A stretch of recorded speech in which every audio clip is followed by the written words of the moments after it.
students. Good morning, Miss. How are you today? I'm fine, thank you. And you?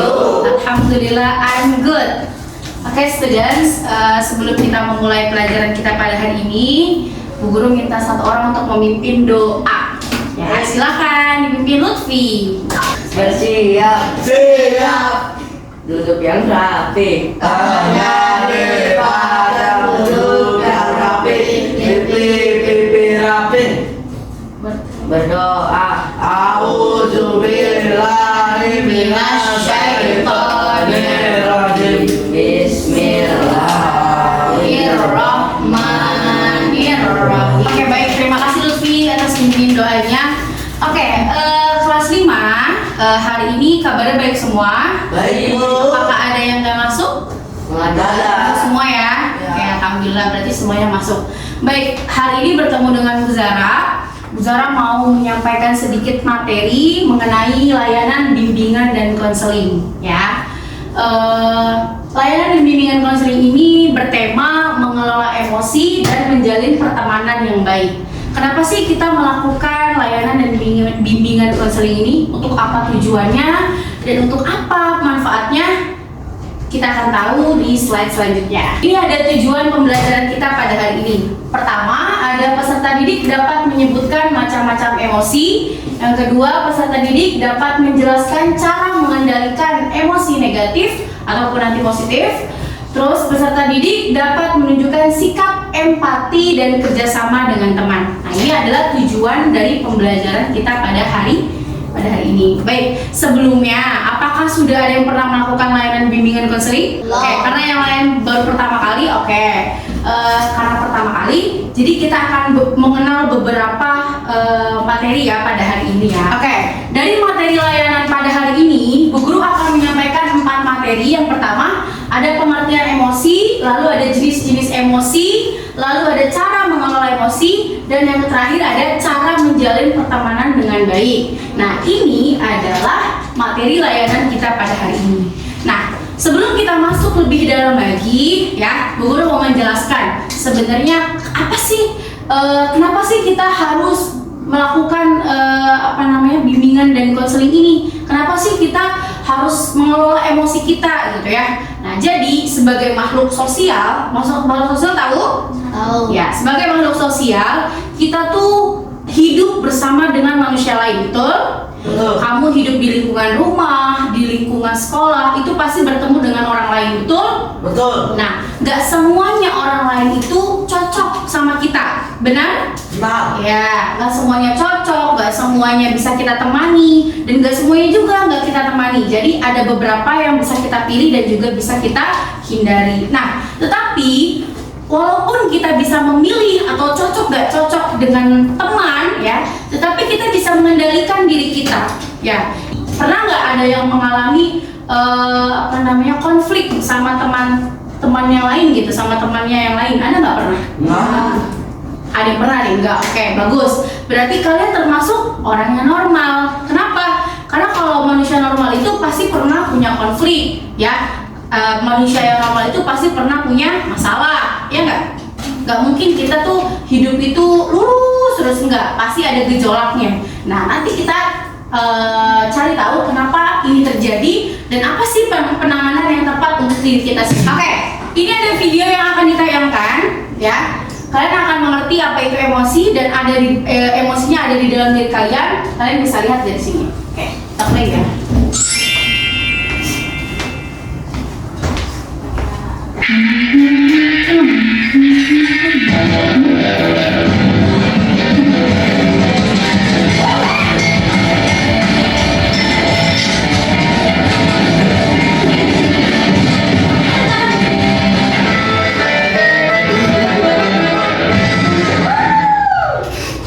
Oke, kira-kira emosi apa ini? nah.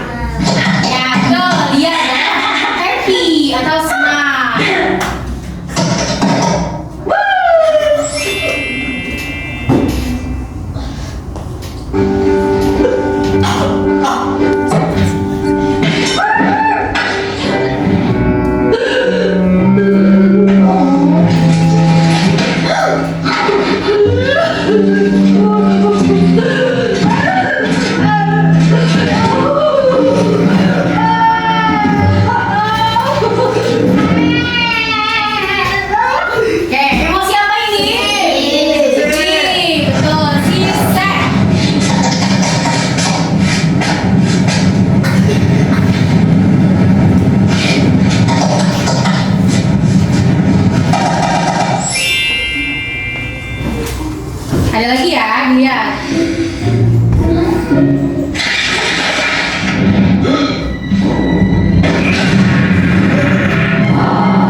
anak-anak nih.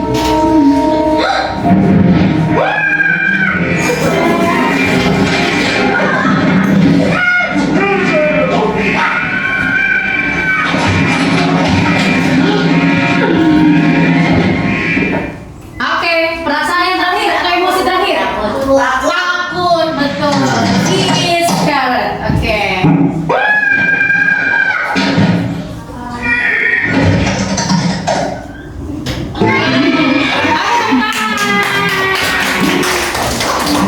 Oke, itu adalah emosi atau perasaan yang bisa kita pelajari dari sebuah karya atau sebuah film ini.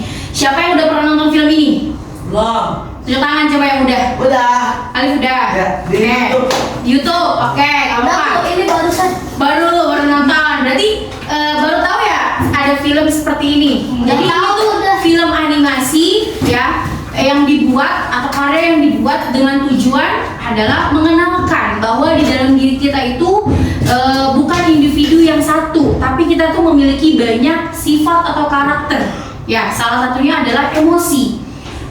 Emosi juga terbagi macam-macam, nggak cuma emosi yang sedih doang, senang doang, enggak ya. Jadi emosi itu macam-macam munculnya. Kapan dia bisa muncul? Ketika nanti terjadi sesuatu atau kamu menghadapi situasi tertentu, perasaan itu akan muncul. Seperti tadi marah, ya nggak? Ketika kamu marah, ketika kamu sedih, ketika kamu merasa takut, nah itu akan muncul. Oke, coba dari video tadi sebutkan dong ada berapa emosi yang muncul? 5. 5, apa aja? Satu. Sedih. Senang dulu, ada senang, sedih, marah, merasa jijik, takut. Ada 5 Alif ya. Nah kira-kira Alif pernah nggak merasakan kelima emosi ini? Apa maksud selalu happy mood? Selalu happy, nggak pernah sedih. Waduh keren nih. Sedihnya, Berarti pengendalian diri Alif tuh bagus karena Alif merasa happy terus gitu. Tapi kalau kita kadang merasa takut juga nggak apa-apa. Ya, merasa takut, merasa kecewa itu hal yang wajar karena manusia tuh memang seperti itu. Pernah nggak merasakan 5 feeling ini? Pernah? Pernah. Nada pernah? Pasti dari diri kita semua pernah. Oke, baik kita lanjutin. Bisa dibaca? Kelihatan? Ada yang tahu nggak sih apa itu emosi? Dari yang tadi udah jelaskan, kalian kira-kira bisa merangkum nggak sih apa sih emosi itu? Reaksi internal. Reaksi internal ya dari sini ya. Coba Raka silakan bantu dibaca. Emosi adalah reaksi internal terhadap situasi tertentu yang melibatkan perubahan fisik dan psikologis. Emosi bisa bersifat positif atau senang, bangga maupun negatif, marah, sedih, takut. Oke, itu tadi pengertian dari emosi. Jadi dikatakan di sini emosi itu adalah interaksi yang terjadi di dalam diri kita, internal itu di dalam diri kita, ya kan? Nah, itu melibatkan perubahan fisik dan psikologis. Apa sih perubahan fisiknya? Ketika kita sedang merasakan emosi yang namanya marah, rasanya tuh tangan kita kayak mau mukul aja, mau melempar aja, melampiaskan gitu kemarahan kita. Ya nggak? Betul nggak? Iya. Nah, terus itu adalah perubahan fisik yang terjadi. Lalu matanya di sini rasanya wah udah kayak mau kayak hewan buas mau makan gitu ya, melotot kadang gitu kan. Terus secara psikologis juga nanti akan ada perubahan. Terus kalau misalkan kita merasa senang, rasanya tuh kita kayak mau loncat-loncat gitu gak sih? Rasanya tuh kayak seneng gitu, greget gitu gak sih? Betul nggak? Terus nanti perasaan yang terjadi adalah ya udah kita merasa diri kita tuh enjoy, gak ada beban, happy, senang gitu kan. Terus kalau misalkan kita merasa takut, nanti kita akan terjadi tuh sesuatu di dalam diri kita. Entah itu kita kalau kita kalau takut gitu kan, takut gitu. Jadi nah perubahan psikologisnya jadinya apa? Merasa minder, saya kayaknya nggak berani deh bu, saya takut bu, saya nggak berani. Nah itu kan perubahan psikologisnya. Tapi kalau perubahan secara fisiknya apa? Kamu jadi murung, jadi agak mundur gitu nggak sih? Bener nggak? Jadi takut. Pernah nggak merasa kayak gitu? Pernah sekali. Pernah sekali. Berarti Alif pernah merasakan emosi, bener?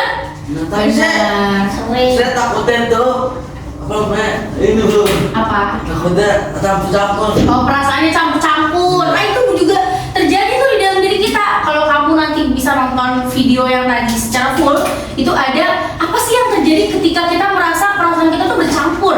Perasaan kita tuh ada rasa cemas, itu terjadi materi itu di dalam diri kita sedang berantem tuh perasaan cemasnya, ya. Terus kalau kita merasa takut, berarti yang lagi muncul adalah perasaan si takut ini, si scared ini gitu. Selanjutnya ada jenis-jenis emosi. Bantu ibu untuk baca. Silakan dibaca. Lutfi. Nggak bisa bu. Oh, yaudah. Nafis, nggak kelihatan ya Lutfi? Itu jenis emosi. Ya, dari positif dulu. Positif dan negatif. Ya, positif dulu. Positifnya bahagia, semangat, bangga, syukur. Oke, sekarang negatifnya coba Audrey bantu. Marah, takut, kecewa. Oke, dari positif, bahagia, semangat, bangga, syukur. Adakah yang pernah merasakan perasaan ini, emosi ini? Ada. Merasa bahagia pernah? Sering? Sering. Sering nggak merasa bahagia? Sering. Sering. Semangat, pernah ngerasa semangat? Sering. Sering, bagus. Ngerasa bangga pernah nggak, Div? Pernah ibu, bangga sama diri sendiri. Keren. Ngerasa bersyukur pernah nggak? Pernah. Pernah. Apa sih satu hal yang paling kalian rasain ketika kalian sedang bersyukur tuh karena apa sih kira-kira? Hidup di bumi. Hidup di bumi. Apa nih? Lulus. Lulus. Karena bisa makan. Bisa makan, betul. Perasaan syukur itu termasuk kamu bisa dikasih rezeki sama Allah, hidup kamu lancar, perasaan kamu bahagia, temanmu banyak, uang jajan kamu banyak, ya nggak? Iya. Oke. Nah, sekarang kita ke perasaan yang negatif. Ada marah, sedih, takut, kecewa. Kalau kita bahagia, kita pasti pernah merasakan yang namanya marah. Pernah? Pernah. Kita pernah semangat, tapi kita juga pernah sedih. Pernah? Kita pernah bangga, tapi kita juga pernah takut. Ya nggak? Kita pernah syukur, tapi kita juga pernah kecewa. Benar. Betul? Betul. Jadi perasaan itu terbagi dua, ada positif dan negatif. Nah, sebagai makhluk yang normal, sebagai manusia yang normal, kita pasti pernah merasakan kedua perasaan ini. Kalau saya lebih banyak kayaknya di bahagianya deh Bu. Alhamdulillah. Berarti kamu bisa mengendalikan diri kamu, mengendalikan emosimu. Tapi saya tuh lebih banyak rasa takutnya Bu. Kalau sekarang bahasanya namanya overthinking, benar? Iya, saya takut Bu, overthinking Bu. Takut nilai saya tuh gak bagus. Saya udah berusaha, sudah belajar. Pas saya ujian, saya takut nilai saya gak bagus Bu. Takut mengecewakan. Ngecewain siapa?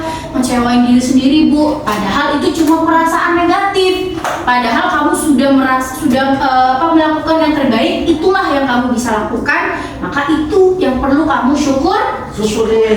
gitu ya. Oke, kita lanjut. Kenapa sih pengendalian diri itu penting? Ya, Alif. Karena tadi kata Alif tuh banyak bahagianya, betul? Berarti Alif bisa nih mengendalikan diri, tapi ada juga teman yang merasa overthinking. Pernah ada?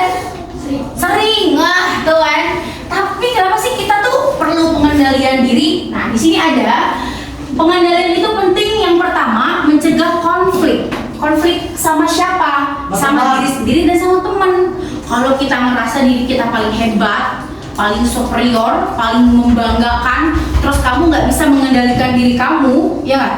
Nanti temanmu akan lihat, ih aku nggak suka sama orang itu. Kenapa? Dia sombong. Mentang-mentang dia bisa ini, bisa itu, tapi dia merasa dirinya paling bisa. Nah, padahal kamu tuh bisa mengendalikan diri kamu. Ketika kamu sudah hebat, ya sudah, jadi rendah hati saja, ya nggak? Bisa kan dikendalikan? Bisa. Bisa harusnya. Nah, setelah itu temanmu akan merasa, wih dia tuh memang pintar, memang hebat, tapi dia rendah hati, dia nggak sombong. Nah, jadinya nggak ada timbul konflik. Tapi kalau tadi bisa jadi timbul konflik. Atau misalnya tiba-tiba datang sekolah, ya perempuan biasanya suka ngambek nih. Tiba-tiba datang sekolah, mukanya udah redup, ya nggak? Udah redup, tiba-tiba diem aja. Ditanya sama temannya, kamu kenapa? Kenapa? Geleng-geleng dong, biasanya gitu kan. Nah, itu namanya kamu nggak bisa mengendalikan emosimu. Kenapa? Karena perasaanmu itu bukan tanggung jawabnya orang lain. Itu tanggung jawab dirimu sendiri. Jadi biar nggak menimbulkan konflik, salah paham, jadinya kamu harus mengerti. Oh iya, ini kan perasaanku. Jadi aku dong yang mengendalikan, betul? Betul. Oke. Lalu ada membantu pengambilan keputusan yang lebih baik. Supaya kamu nggak merasa keputusan kamu salah, jangan terburu-buru mengambil keputusan. Jangan keburu-buru emosi. Apalagi kalau lagi marah. Ya, kalau lagi marah itu kadang kita suka buru-buru tuh mengambil emosi. Udahlah, aku nggak mau temenan sama kamu, bye, misalnya gitu kan. Padahal kan kamu itu cuma lagi emosi, ya nggak? Iya. Pasti habis melakukan itu nyesel Bu. Betul, nanti akan menimbulkan penyesalan, betul Rif. Bagus. Terus menjaga kesehatan ya untuk kenapa kita perlu pengendalian diri. Yang tadi gue bilang itu tanggung jawabmu, maka kamu juga bisa menjaga mentalmu dan fisikmu karena nggak terlalu terburu-buru mengambil keputusan, bisa mengendalikan emosimu, jadi mentalmu aman, jadi kamu nggak ngerasa ketakutan terus ya, nggak ngerasa overthinking terus, nggak ngerasa kecewa mulu. Setiap suatu hal yang kamu capai, yang berusaha kamu capai, terus nggak terkabuli, nggak terlaksana, kamu kecewa, bawaannya kecewa mulu. Padahal itu kan emosimu yang nggak bisa kamu kendalikan. Tapi kalau kita merasa alhamdulillah nggak apa-apa, itu bagian dari perjuangan, nggak apa-apa. Gitu. Ya, lanjut. Membangun hubungan sosial yang positif dan yang terakhir menjadi teladan bagi orang lain. Oke, baik, ibu lihat dulu sebentar ya. Tapi sih kita pertemuan berempat sama PA ya. Lalu Nah, ini dia. Ini kita akan membuat, Bu Guru akan membimbing kamu membuat sebuah kelompok. Ada 2 kelompok, nanti ada di kelompok kanan dan kelompok kiri. Ya, sorry, kelompok kanan dan kelompok kiri ya, kalau dari kamu ya. Nah, kelompok sebelah sini dan kelompok 1 dan kelompok 2. Nanti kalian coba untuk mendiskusikan sebuah tema. Ada 2 tema di sini. Coba untuk kelompok yang kanan dulu, nanti diskusikan temanya tentang bagaimana cara mengatasi emosi marah saat bertengkar dengan teman. Ya, kamu diskusikan ya sama temanmu. Lalu kelompok yang kedua, apa yang dilakukan saat merasa sedih karena ditinggal teman. Oke, nanti ibu bantu untuk bimbing kalian diskusi. Bisa? bisa Bu. Oke, siap. Nanti kamu gunakan tekniknya. Apa tekniknya? Ada teknik apa yang kamu rasakan. What? Tekniknya namanya WH. What? Apa yang kamu rasakan? Why? Mengapa kamu merasa demikian? Dan how? Bagaimana cara mengatasinya?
Jadi mau itu kamu emosi di rumah, mau emosi di sekolah sama temen, ya pokoknya perasaan apapun kamu tuangkan. Tapi ada 5 poin di sini. Poinnya adalah pertama, saat kamu sedang marah atau kecewa, apa yang biasanya pertama kali muncul di pikiranmu? Pernahkah kamu merasakan ingin dimengerti, tetapi orang lain tidak memahami perasaanmu? Nah, kalau pernah tulis pernah. Contohnya atau ceritakan gimana sih perasaanmu saat kamu nggak dimengertiin sama orang lain? Kamu tulis ya, tulis aja. Nanti cukup Bu Guru yang tahu kok. Tenang. Oke. Ini jadi rahasia buat kita, oke? Teman kamu nggak akan tahu. Lalu ada ketika ada teman yang membuat kesalahan, bagaimana cara kamu menenangkan dirinya, kan? Nah itu kamu tulis. Sebelum kamu bereaksi, kamu gimana cara penanganannya? Sebelum kamu marah sama temanmu atau kecewa, kamu gimana dulu nih cara penanganannya? Apa yang biasanya membuatmu merasa dihargai dan diterima oleh teman dan gurumu? Kamu tulis ya. Jika kamu bisa mengatakan satu hal tentang perasaanmu kepada orang-orang yang ada di sekitarmu tanpa takut dihakimi, apa yang ingin kamu sampaikan? Kalau kamu punya kesempatan buat ngomong nih, saya tuh pengen banget ngomong ini Bu, tapi saya nggak bisa. Ya udah tulis aja di sini, ya. Nanti cukup Bu Guru yang baca. Saya rahasia banget Bu. Apa? Bisa menurut dia sedikit ada rahasia saya. Ya udah, oke. Setelah materi ini Bu tutup, kita akan kerjakan tugas ini, ya. Lalu nanti kembalikan ke Ibu lagi, bisa? Oke, baik. Ibu bagikan dulu, baru nanti kita tutup. Bagi kali. Bicara Bu. Oke, baik. Demikian dari Ibu. Semoga materi hari ini, materi layanan ini bermanfaat. Kita sudah diskusikan tadi tentang emosi. Kalian juga bisa sudah tahu cara mengendalikan diri kalian. Semoga bisa diterapkan dalam kehidupan sehari-hari, terutama teman-teman yang ada yang masih takut, overthinking, kecewa, banyak takutnya ya. Coba untuk belajar dikendalikan karena kedepannya kehidupan itu akan lebih luas lagi jalannya, terutama untuk siswa-siswa yang sudah kelas tinggi seperti kalian gitu ya. Baik, demikian dari Ibu, terima kasih